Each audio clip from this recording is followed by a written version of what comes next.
Mala to byť premiérska téma, zatiaľ je to skôr fiasko. Štátne nájomné byty, na ktorých politici v Lani strihali pásku, po mesiacoch stále zývajú prázdnotou.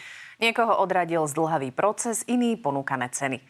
Potom, ako sme sa na to kompetentných začali pýtať, dlhý zoznam voľných bytov zo stránky zmizol.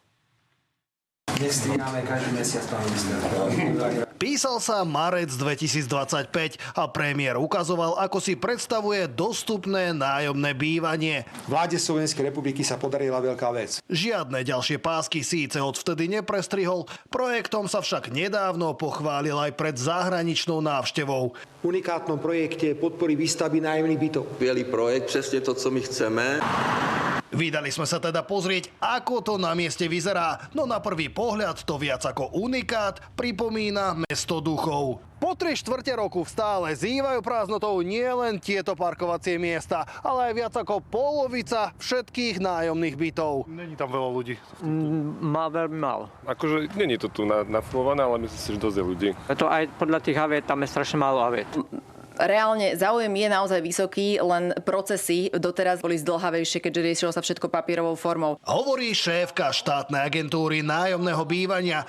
Priznáva však, že od jary prenajali len 25 bytov. Na webe pritom v ponuke svietia desiatky ďalších. Po našich otázkach ale zo štátnej stránky ich zoznam náhle zmizol. Nesúvisí to s otázkami, ale reálne, keďže riešime práve vývoj nášho informačného systému, ktorý všetko toto v podstate zjednoduší a budeme mať rýchlejšie overovacie procesy, takže veríme tomu, že to bude aj pre záujemcov jednoduchšie. Zdĺhavý proces výberu nájomcov, ale nemusí byť jediný problém. Štátnu ponuku sme ukázali aj realitného maklérovi. Za jednoizbák pri letisku pýtajú 420 eur mesačne. Najdrahší trojizbák by vás potom vyšiel dvakrát viac. Sú pomerne vysoké danom na lokalitu. Nie sú v blízkosti žiadne služby. Cena s energiami by bola ešte vyššia.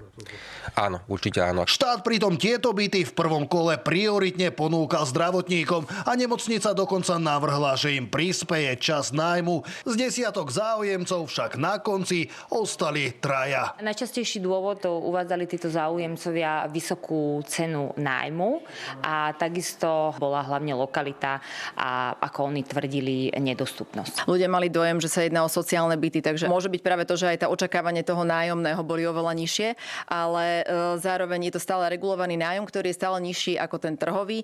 Šéfka agentúry verí, že sa to čoskoro otočí a už v marci by mohli strihať pásku na ďalšom projekte v Žiline. Stále to však bude len kvapka v mori. Odhady expertov radia Slovensko medzi štáty s najmenej dostupným bývaním a v krajine chýba asi 200 000 bytov. Viktor Serebriakov, televízia Markíza.